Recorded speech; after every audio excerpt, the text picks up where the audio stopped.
രാജ്യത്തിന്റെ വിധിയെഴുത്ത് അവസാന ഘട്ടത്തിലേക്ക് കടക്കുകയാണ്. ആറാം ഘട്ടത്തിൽ ഭേദപ്പെട്ട പോളിംഗാണ് രേഖപ്പെടുത്തിയത്. 5 മണിവരെയുള്ള കണക്ക് പ്രകാരം 57.7% പോളിംഗ് രേഖപ്പെടുത്തി. ബംഗാളിലാണ് ഏറ്റവും കൂടുതൽ പോളിംഗ് രേഖപ്പെടുത്തിയത്. നിലവിൽ ബംഗാളിൽ 77.99% പോളിംഗ് രേഖപ്പെടുത്തിയത്. ഏറ്റവും കുറവ് പോളിംഗ് ജമ്മു കാശ്മീരിലാണ്. ഇവിടെ 51.35% പോളിംഗ് രേഖപ്പെടുത്തിയത്. അതേസമയം നിരവധി മണ്ഡലങ്ങളിൽ പ്രതിഷേധവും പരാതിയും ഉയർന്നിട്ടുണ്ട്. EVM മെഷീനെതിരെയും പ്രതിപക്ഷ പാർട്ടിയിലെ പോളിംഗ് ഏജന്റുമാരെ ബൂത്തിലേക്ക് പ്രവേശിപ്പിക്കുന്നില്ലെന്ന പരാതിയുമാണ് ഇന്ന് ഉയർന്നു വന്നത്. PDP പോളിംഗ് ഏജന്റിനെ പോലീസ് അറസ്റ്റ് ചെയ്തെന്നാരോപിച്ച് മെഹബൂബ മുഫ്തി അനന്ത്നാഗിലെ ബിജ് ബെഹ്റ പോലീസ് സ്റ്റേഷനിൽ കുത്തിയിരിപ്പ് സമരം നടത്തി. ഡൽഹിയിൽ വോട്ടെടുപ്പ് മന്ദഗതിയിലാക്കാൻ ലഫ്റ്റനന്റ് ഗവർണർ പോലീസിനെ ഉപയോഗിക്കുന്നു എന്ന ആരോപണവുമായി ആം ആദ്മി പാർട്ടിയും രംഗത്തു വന്നു.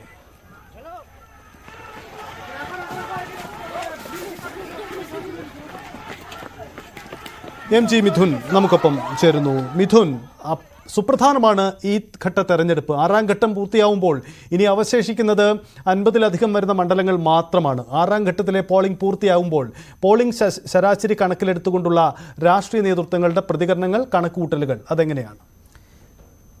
സജിത്ത്, 5 മണി വരെയുള്ള പോളിംഗ് ശതമാന കണക്കുകളാണ് തെരഞ്ഞെടുപ്പ് കമ്മീഷൻ പുറത്തുവിട്ടിരിക്കുന്നത്. അതനുസരിച്ച് 57.7% പോളിംഗ് രേഖപ്പെടുത്തിയിട്ടുണ്ട്. ഒരു ഭേദപ്പെട്ട പോളിംഗ് തന്നെ എന്ന് നമുക്ക് വിശേഷിപ്പിക്കാം. കാരണം മുൻകാലങ്ങളിലും 6 മണി വരെ ഉള്ള പോളിംഗിന് ശതമാനം 63.3% കഴിഞ്ഞ 2019 രേഖപ്പെടുത്തിയെങ്കിൽ അതിനെ അടുത്ത് തന്നെ ഇത്തവണത്തെ പോളിംഗ് ശതമാനം എത്തുമെന്നുള്ളൊരു പ്രതീക്ഷ തന്നെയാണ് മുന്നണികൾ വെച്ചു പുലർത്തുന്നത്. നിലവിൽ 58 ലോക്സഭാ മണ്ഡലങ്ങളിലേക്കാണ് നിലവിൽ ഈ ഒരു പോളിംഗ് നടക്കുകയും ചെയ്തത്. ഇതോടുകൂടി 6ാം ഘട്ടം പൂർത്തിയാകുന്നതോടുകൂടി 543 ലോക്സഭാ മണ്ഡലങ്ങളിലേക്കുള്ള തെരഞ്ഞെടുപ്പിൽ 486 മണ്ഡലങ്ങൾ അതിന്റെ വിധിയെഴുത്ത് പൂർത്തിയാകുമെന്നുള്ളത് തന്നെയാണ് ഏറ്റവും ശ്രദ്ധേയമായിട്ടുള്ള കാര്യം. ഒപ്പം തന്നെ ജൂൺ 1-നാണ് അവസാന ഫേസ് നടക്കുന്നത്. അവിടെ 57 സീറ്റിലേക്കാണ് തെരഞ്ഞെടുപ്പ് നടക്കുന്നത്. നിലവിൽ കണക്കുകൾ പരിശോധിക്കുമ്പോൾ ഏറ്റവും കൂടുതൽ പോളിംഗ് രേഖപ്പെടുത്തിയിരിക്കുന്നത് ബംഗാളിലാണ്. ബംഗാളിൽ 77.99% രേഖപ്പെടുത്തിയിട്ടുണ്ട്. ജമ്മു കാശ്മീരിൽ 51.35%. അതാണ് നമ്മൾ ഏറ്റവും പ്രധാനമായി നോക്കിക്കാണേണ്ടത്. മുൻകാലങ്ങളിലൊന്നും ഇല്ലാത്ത തരത്തിൽ വലിയ പോളിംഗ് ശതമാനം ജമ്മു കാശ്മീരിൽ ഉയർന്നു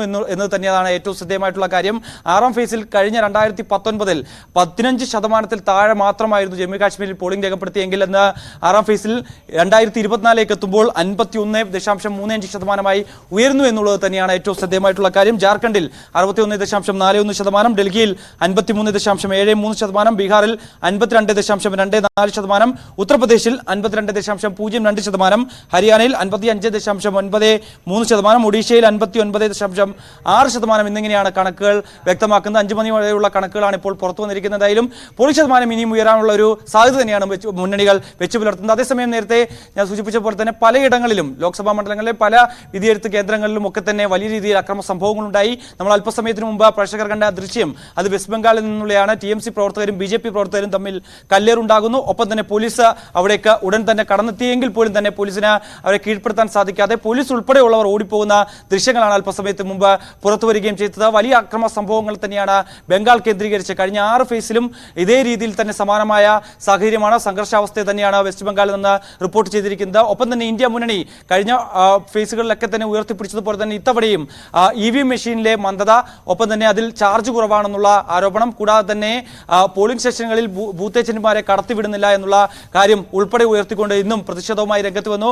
മെഹബൂബ മുഫ്തി അടക്കമുള്ള നേതാക്കൾ പോലീസ് സ്റ്റേഷൻ ഉപരോധിക്കുന്ന അടക്കമുള്ള പരിപാടികളിലേക്ക് കടക്കുന്നു എന്നുള്ളത് തന്നെയാണ്. കൂടാതെ ആം ആദ്മിയും ഇതേ ആവശ്യം ഉന്നയിച്ചുകൊണ്ട് തന്നെ EVM മെഷീന്റെ പരാതികൾ ഉന്നയിച്ചുകൊണ്ട് തെരഞ്ഞെടുപ്പ് കമ്മീഷനെ പരാതി അറിയിച്ചു. ഒപ്പം തന്നെ ലഫ്റ്റനന്റ് ഗവർണറെ ഈ പരാതി ഉന്നയിച്ചു എങ്കിൽ പോലും തന്നെ അതൊക്കെ നിഷേധിക്കുന്ന ഒരു സമീപനമാണ് കാണാൻ സാധിച്ചത്. എന്തായാലും പലയിടത്തും അക്രമ സംഭവങ്ങളുണ്ടായി. എന്തായാലും നിലവിൽ 5 മണി വരെയുള്ള കണക്കുകൾ പുറത്തു വരുമ്പോൾ 57.7% പോളിംഗ് രേഖപ്പെടുത്തിയിട്ടുണ്ട്.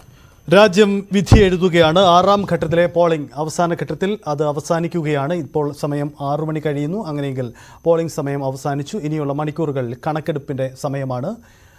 7ാം ഘട്ടം അതിസുപ്രധാനവുമാണ്.